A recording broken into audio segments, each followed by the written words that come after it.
All right, welcome back. So today we're going to continue on to buoyancy for part 1 and stability for part 2. They're both quite related, and this ties in nicely with what we just finished in our last chapter, our last lecture, which was forces on submerged surfaces, or surfaces that are acting under some fluid, or pressure due to some fluid. So buoyancy and stability is related to the same thing. And depending on the relative weights of an object and the fluid that it is in, where it is, how buoyant it is, and the stability of it can also change. So in this case, we have a tanker, and you can read the actual name. It is empty at one point, so it's very high up on the water. It's quite buoyant, and then the tanker on the left or on the right-hand side is when it is full of whatever it's carrying. So both of these, this is the same container ship. Both of them are buoyant. They have different levels of buoyancy, and both of them, at this point anyway, appear to be stable. So who knows who we can, I guess, attribute the discovery of principles of buoyancy to? Because it's kind of hinted in the text there. But it is this discoverer and mathematician and thinker from Greece, ancient Greece, and his name is Archimedes.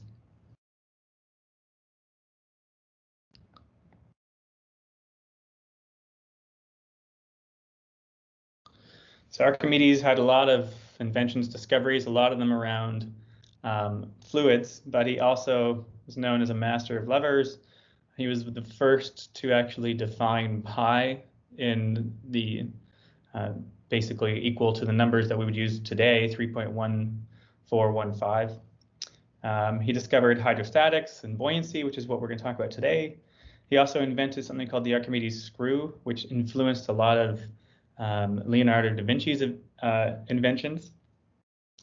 And this is a depiction of the Archimedes screw right here, which is a simple mechanical device that would raise water from one lower level to an upper level. And this could be used in agriculture or basically feeding aqueducts from a low-lying body of water and bring water to where it's needed. And then he also did some work for military reasons, and he invented the death ray, what's coined as the death ray, which is essentially just a big dish that would focus the rays of the sun onto a point, and that point would typically be where maybe an enemy was standing, so they would burn or be in a lot of pain. But Archimedes, well, we're going to talk about his notable inventions that we're going to discuss today, are his laws of buoyancy. So we can write them here. There's 2 axioms to Archimedes' law of buoyancy.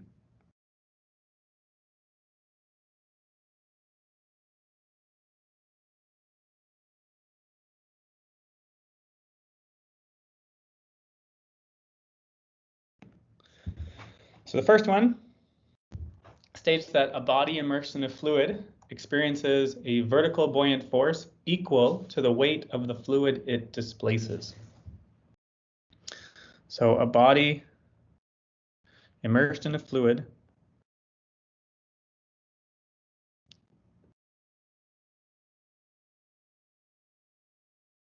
experiences a vertical buoyant force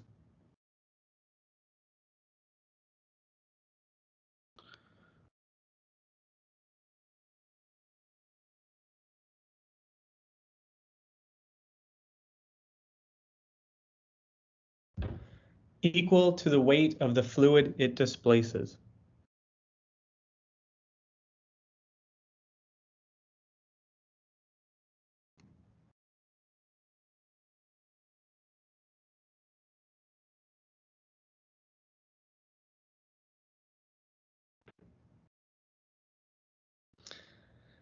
So that's the first axiom, and the second one states that a floating body displaces its own weight in the fluid in which it floats.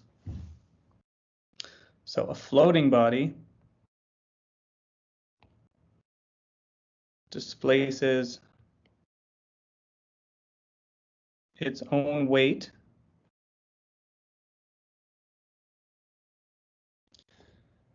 in the fluid in which it floats.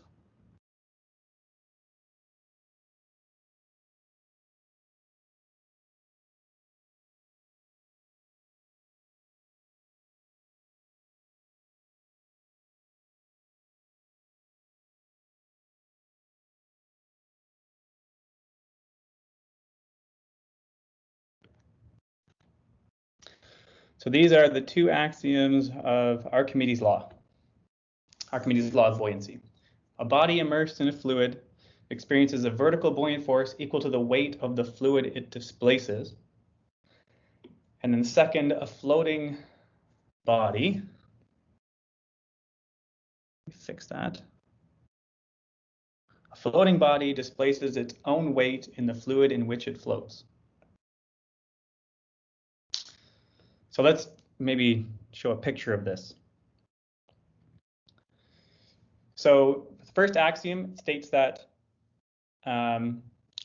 the vertical force that a immersed body would feel would be equal to the weight of the fluid it displaces. So if we have a 5 kilogram mass, and maybe it is more dense than water, so we can completely submerge it, and we have a force meter or something measuring the weight, the force downwards from that mass before and after we submerge it. So before we submerge it, it weighs 5 kilograms. And then after we submerge it, it would displace 2 kilograms of water. And the upward force would be equal to 2 kilograms because the total volume that it has taken up has displaced the equivalent volume that weighs 2 kilograms of the fluid. So let's assume this is water. It would be 2 kilograms of water. So this is actually used, this method is used in all kinds of fields, even though this is centuries old. It still applies to a lot of things. I've used it in the past or with additive manufacturing and 3D printing of metals. You want to measure the porosity of a metal. And one really good way to do that is if you know the density of a pure metal and you have a 3D printed or sintered material that might have some porosity in it, which means there's just pockets of gas trapped in there, you could submerge that into a liquid, water, and then you can measure how much water it displaces. And then you can use this to actually calculate the real density of that material and compare that to the density of a fully dense material. And then you can calculate what must the porosity be to account for the difference in densities. So it's still a very, very useful and very accurate, depending on your measuring equipment, very accurate method for determining porosity, for example. So if we want to actually calculate the buoyant force on an immersed body, there's two approaches that we could use. One of them would be very similar to the approach that we've used for calculating the forces on submerged surfaces. So we can calculate the force on the upper surface. So the upper surface would be here.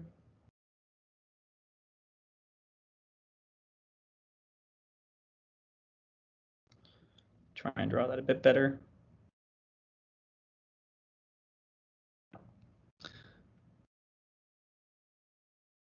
So this would be our upper surface.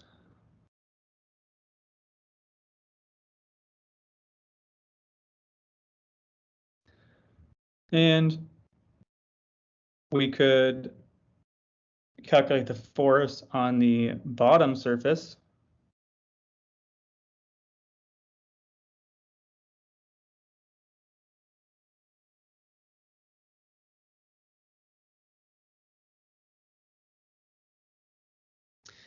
And then our net force would just be the force of F2 or FV2 minus FV1, the bottom surface force minus the top surface force. So we can say the buoyant force is equal to FV2 minus FV1. And if this is greater than 0, it means it wants to float.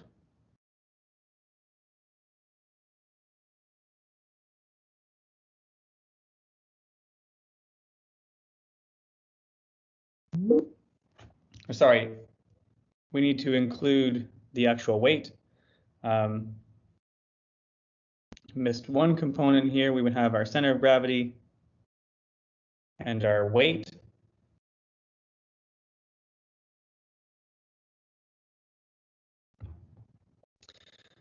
So this would be Fe2 minus Fe1 minus our weight. There we go. So our buoyant force is the pressures on the top and bottom surfaces, and our weight. If this is greater than 0, that means the buoyant force actually wants our body to float, and if it's less than 0, it wants to sink.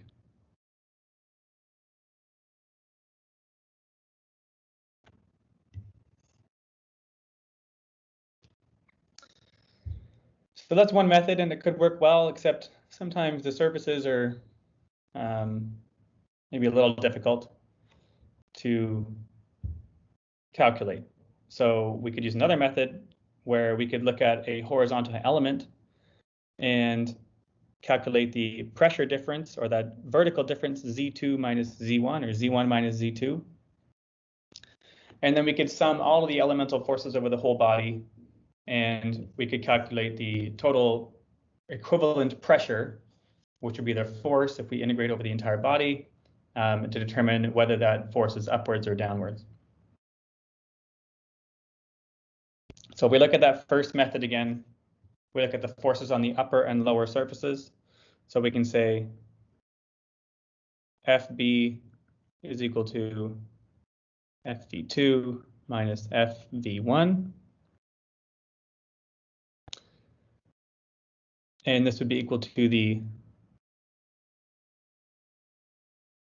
fluid weight above 0.2 minus the fluid weight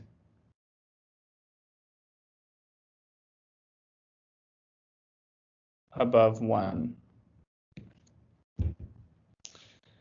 And if we think about what this is, the fluid weight above 2 minus the fluid weight above 1 is actually just equal to the weight of the fluid contained inside the volume of that body.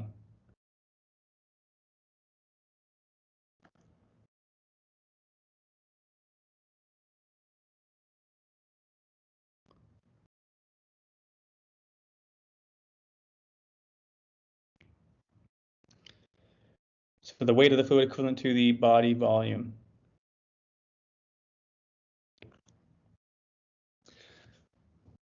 So let's try to draw this a bit. So the fluid weight above 2, the fluid weight of the water column above the surface 2, the bottom surface. So that fluid column weight would be all of this, the entire fluid column, minus the fluid weight above 1. So let's erase all the fluid weight above 1, so above that top surface. So we're just left with the fluid weight that is equal to the volume of whatever body that is submerged, which is essentially Archimedes' law. So this would give us the net force acting on the body, not including the weight.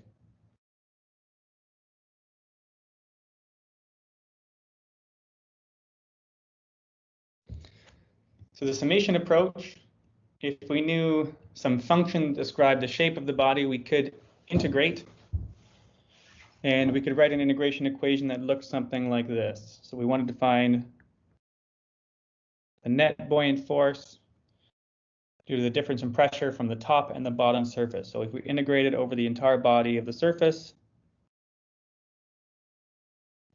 and we did the difference P2 minus P1 times the differential area, which is the horizontal area, this would be equal to negative gamma times the integral Z2 minus Z1.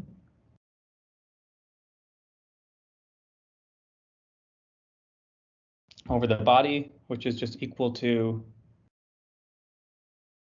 the specific weight of the fluid times the body volume. So we get the exact same result. We ended up with the exact same thing.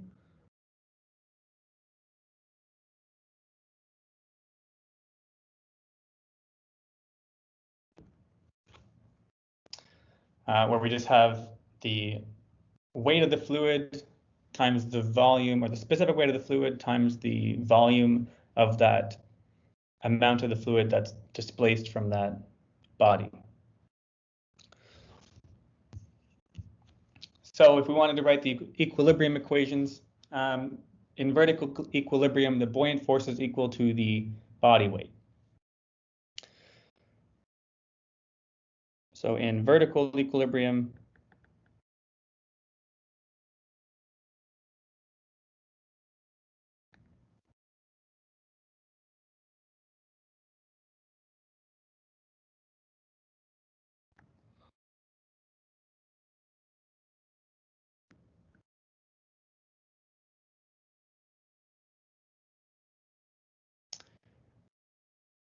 the buoyant force is equal to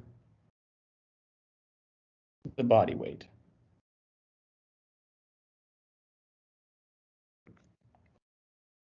So if we have a body, for example, here, it's in vertical equilibrium.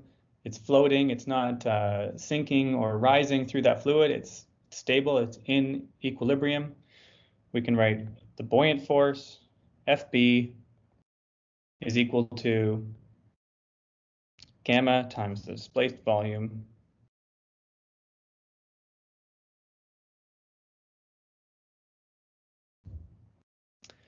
which is equal to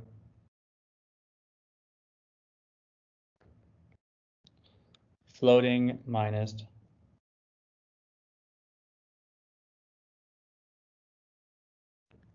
body weight.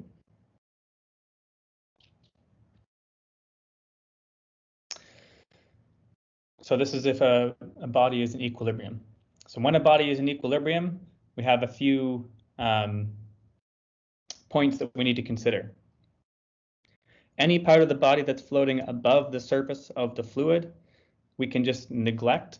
We only care about the displaced volume. So that's the volume that is below the surface of that fluid that the body is floating in. So we only care about this volume here.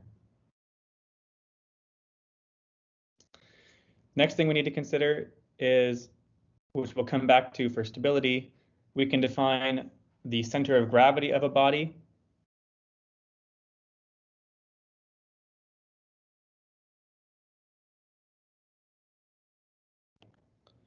And the center of gravity of the body is where the weight of that body is going to be acting. And so even though we're only considering the volume that's displaced, so the volume of the body that is below the surface, the total weight of the body still needs to be accounted for, and the total weight of the body is actually acting right at the center of gravity. And then also we have our buoyant force acting at our center of buoyancy.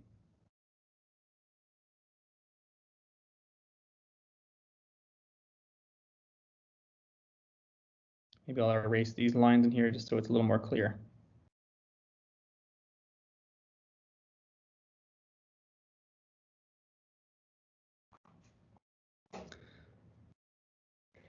So when we do our force equilibrium, especially when we get later on to stability, the buoyant force is acting, which we can calculate later on, but it's acting at a point called the center of buoyancy. And that center of buoyancy depends on how much of that body is actually displaced. So we can write the buoyant force passes through the center of volume of the displaced body.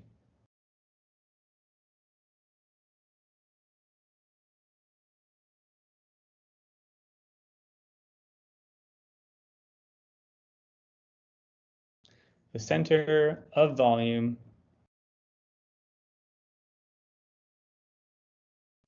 of the displaced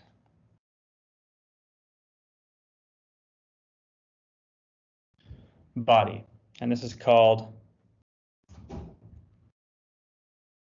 center of buoyancy.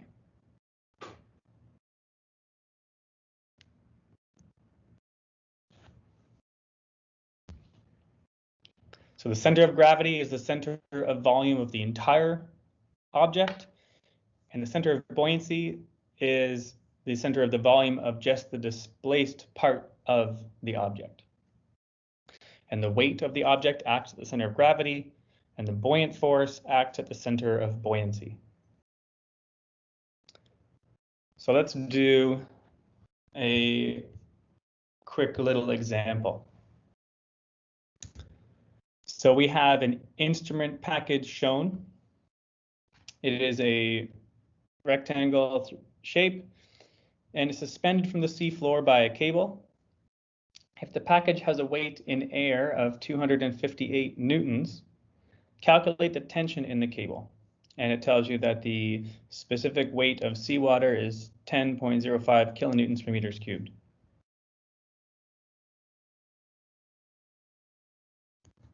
So what would be a good way to start?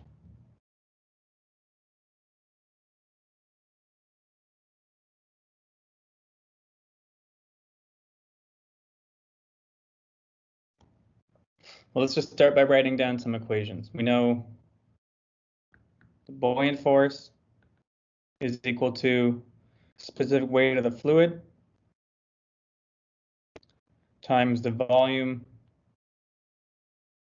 displaced.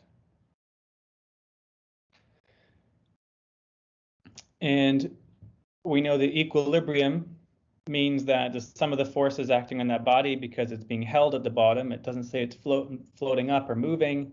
Some of the forces acting on that body have to be zero. So it'd be useful to have a free body diagram of this, or if we drew some vectors of what's happening. So if we include all the forces, we would have our center of gravity, let's say,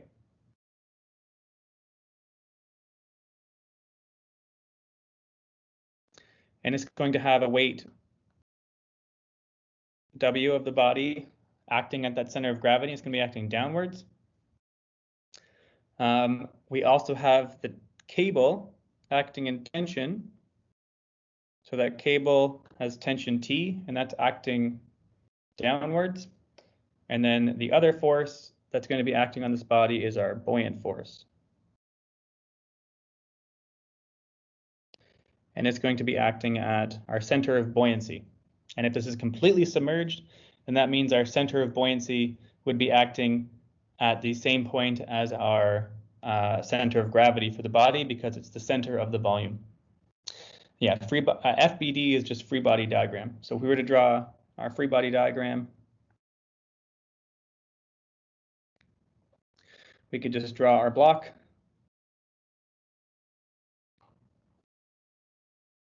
And we have the force from the cable pulling downwards, T.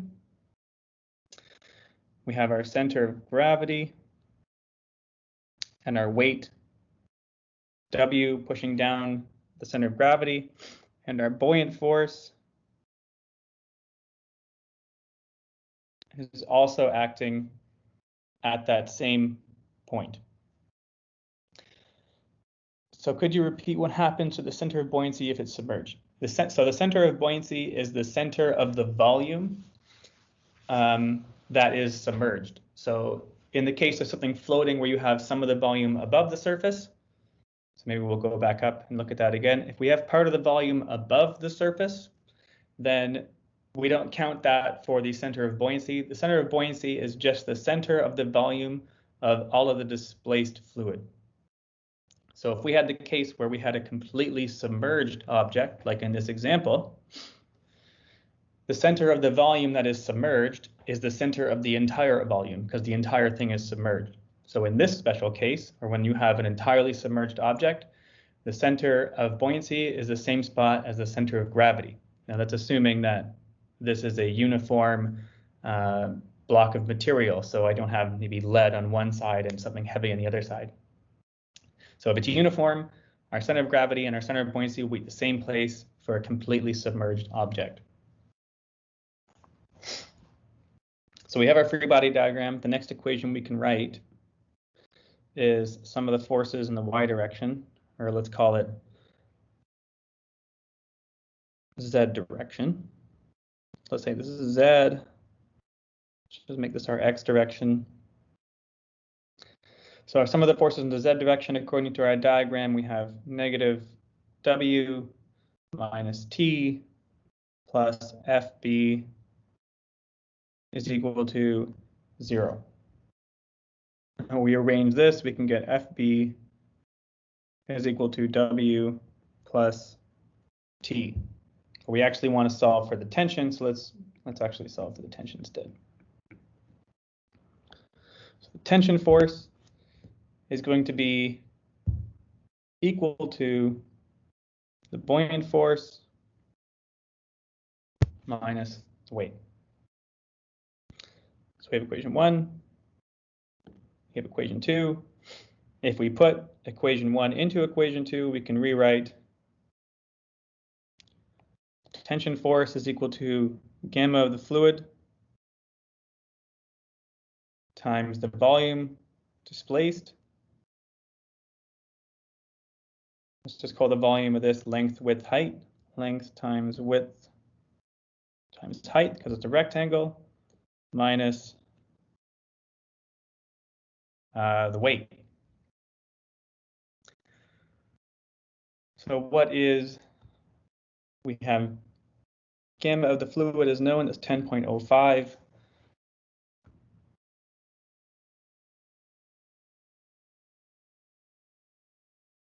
Kilonewtons per meters cubed. The weight in air is 258 newtons.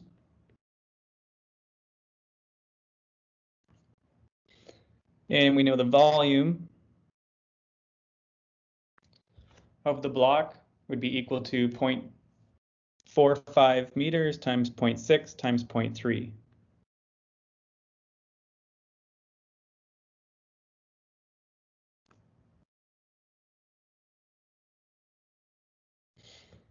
So we can finish this, we say is equal to 10.05 times the volume, 0.45 times 0.6 times 0.3 minus 258.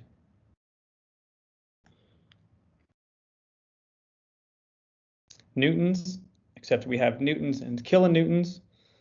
So let's write our seawater kilonewtons term as, let's leave it as is, and let's just change this to 0.258 kilonewtons.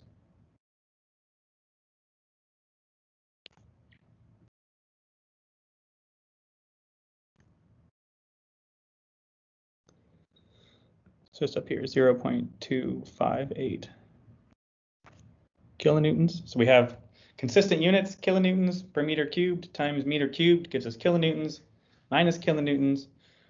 So our final buoyant force would be 0.556 kilonewtons.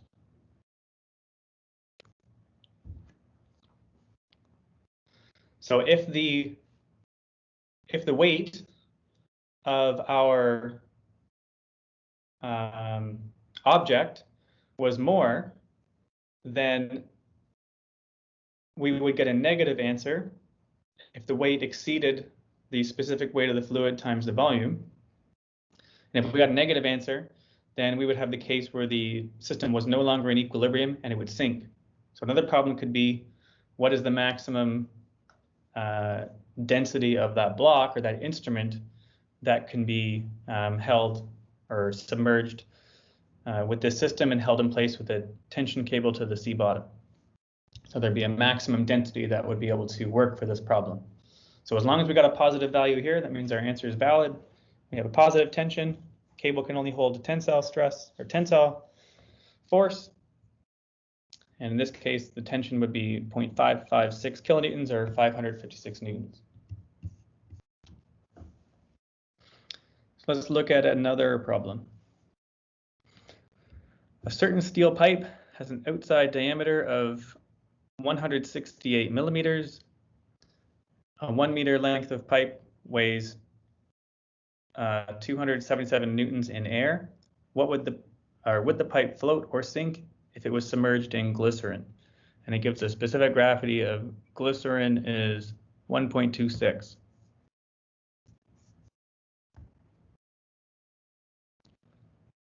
So it says the outside diameter of the pipe is 1.68 millimeters. So let's draw that.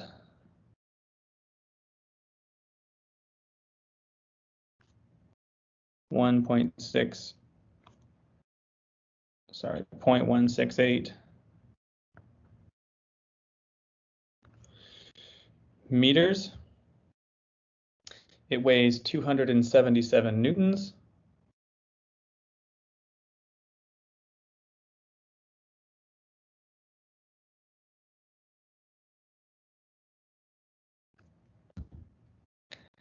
And the question is asking, would the pipe float or sink in glycerin?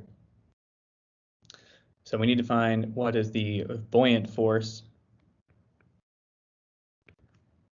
FB. So what is the condition for determining whether or not an object floats or sinks?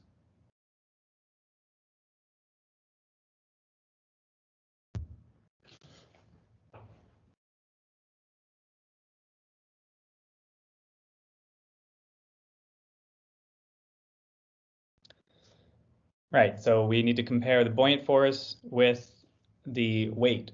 So we can write if the buoyant force is greater than the weight, it floats. If the buoyant force is less than the weight, it sinks. So right in between, we want to solve for when the buoyant force is exactly equal to the weight. So we know the buoyant force, so this would be our stable. So we want to solve for this point which it switches. So if it was any heavier, then we would figure out if it would float or sink. So we need to compare these two values. So let's find FB. The buoyant force is equal to the specific weight of the fluid that is displaced times its volume.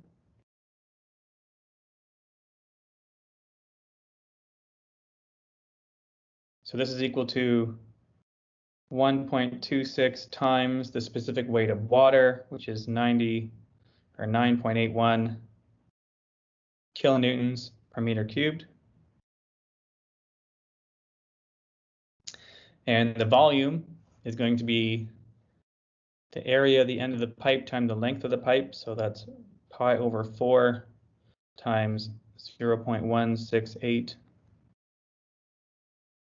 squared times the length of the pipe times 1. And this would give us 0.274 kilonewtons. Or we can say 274 newtons. So that's our buoyant force. When this is submerged, doesn't matter how much it weighs, there's going to be a buoyant force acting that's equal to 274 newtons. So if we remember back to specific gravity was equal to gamma of some fluid divided by gamma of water. And in this case, gamma of water for reference is 9.81 kilonewtons per meter cubed. This is called specific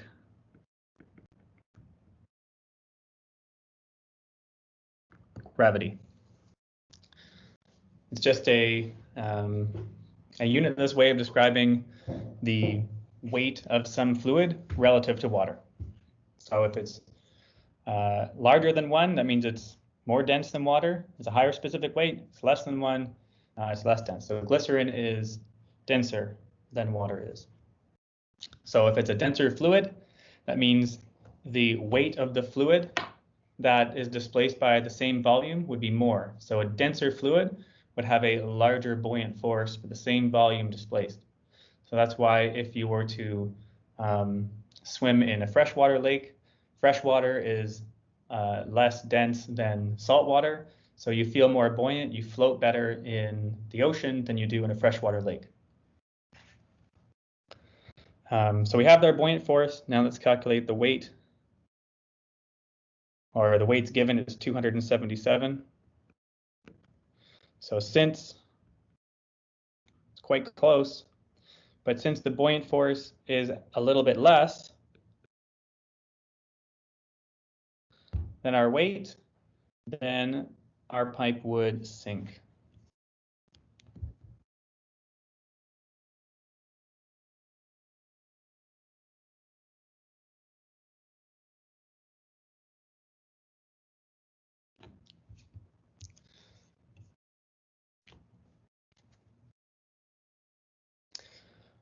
Okay, let's do one more example. I have one more example here. And this example is a little bit more involved now. Now we have a different shape geometry, and we're asked to find how much of this object is going to float. So we have a solid wooden cone floating in the water. The cone, it says, is 30 centimeters high, and its vertex angle is 90 degrees, and it floats with the vertex down. So let's start off the problem. Let's ignore the height of the cone. Let's just say that the cone has some height, capital H, and it has a maximum radius, capital R, and then any point measured from the tip of the cone upwards will give the axis lowercase h, and at that height, the cone will have a radius of lowercase r. So for part A, derive a general equation for the depth of the cone that goes underwater. And then part B, how much of the cone protrudes above the water if the specific gravity of wood is 0.729. First of all, what would we think if the specific gravity of the wood, it said, was 1.3? What would our answer immediately be?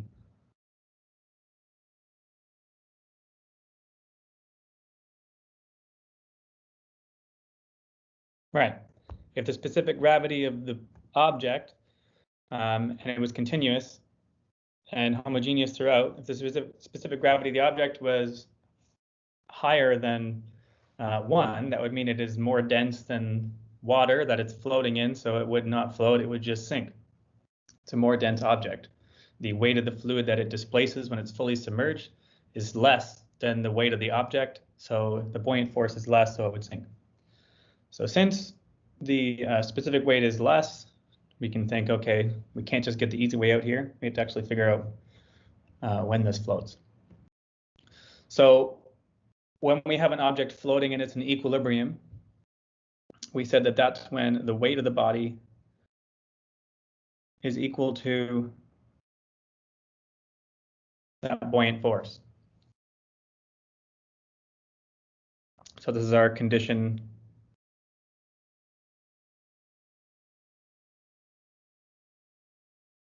for equilibrium. So we can calculate the weight is equal to the specific gravity of wood times the total volume of the cone, which is equal to the specific gravity times specific weight of water.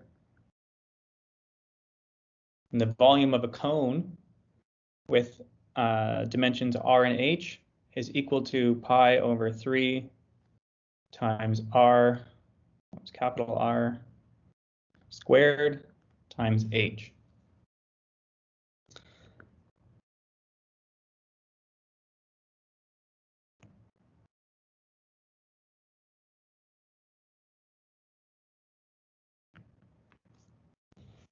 So just a side note, the volume of a cone is pi divided by 3 times r squared times h. So because the weight only cares about the entire volume, we're going to use capital R and capital H for the volume of our cone that's going to be used in the weight calculation.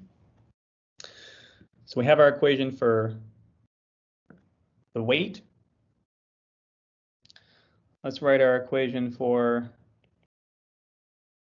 the buoyant force. So the buoyant force is going to be equal to the specific weight of the fluid, or H2O, times the volume that is submerged or displaced. So that's equal to gamma H2O times the volume of the cone section that is submerged. So let's draw that here.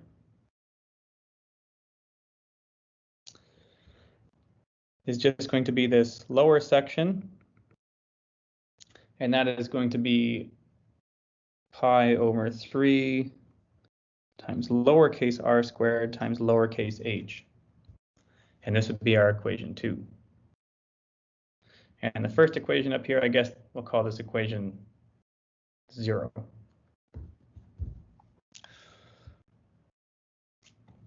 So if we equate these, if we use equation 0 and equate 1 and 2, we can cancel out a few terms because we have them on both sides of the equations. We have gamma of H2O on both sides. We have pi over 3 on both sides. All we're left with is, so if we say 1 is equal to 2, we end up with specific gravity times r squared h is equal to lowercase r squared h.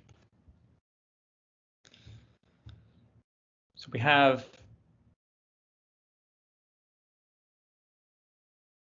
a starting point. We can simplify this a little bit further. If we notice from our figure, let's call this equation 4. From our figure and the properties of a cone, we can say that the ratio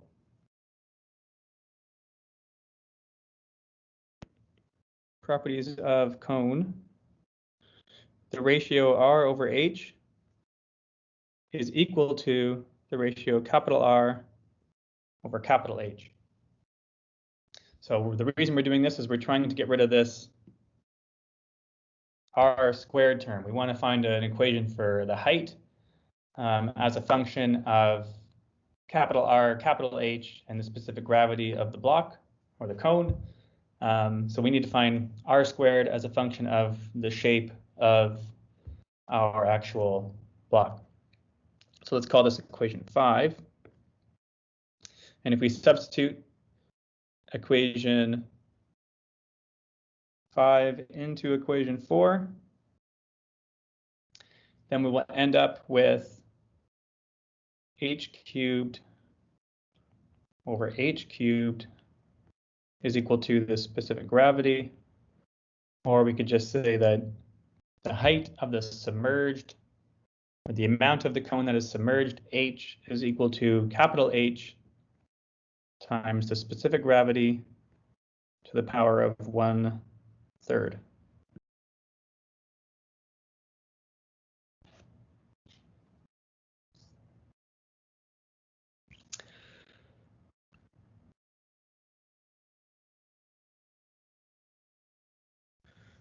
What is the denominator for equation 5 under r? That is our capital H. Right here, let me just write that a bit better.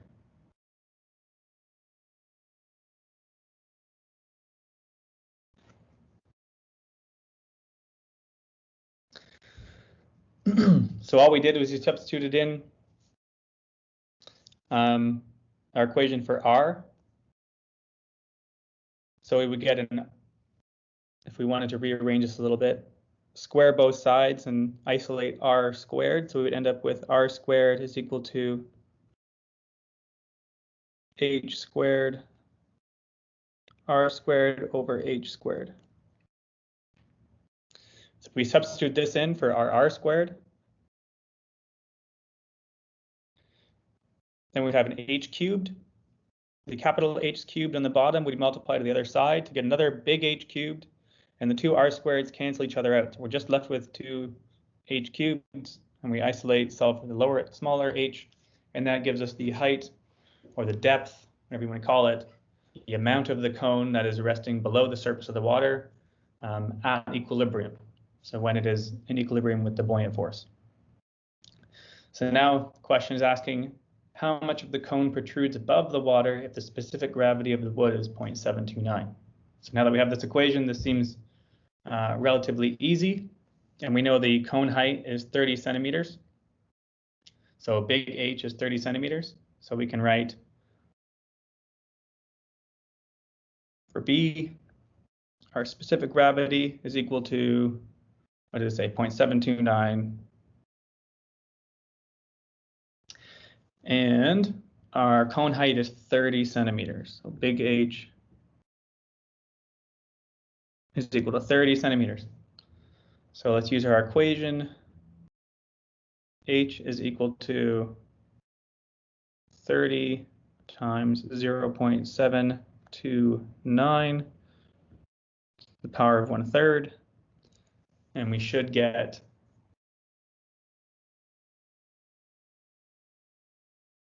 H is equal to 27 centimeters. So how much of the cone protrudes above the water would be the difference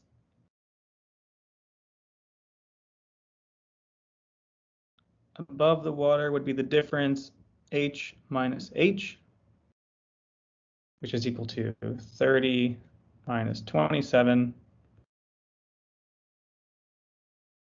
So 3 centimeters is what sticks out of the water. All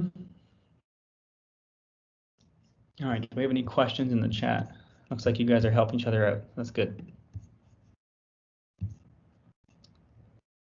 Are there any questions about buoyancy? If we have ways of calculating the volume of a submerged object and we know the weight of the object, buoyancy is actually quite, relatively easy compared to stability and compared to calculations for just forces acting on surfaces. So we have a floating or buoyant object, the problem becomes much easier than what we've been looking at so far, as long as we have information about the geometry. So today is probably going to be a bit quicker. That's pretty much all of our section on buoyancy. So if we want, we can take a quick 10-minute break, and we can finish with this quote. It says that excellence is not a gift, but a skill that takes practice. We do not act rightly because we are excellent. In fact, we achieve excellence by acting rightly. And this is from Plato, who was one of the great minds that Archimedes looked up to, who would have been 200 years before his time.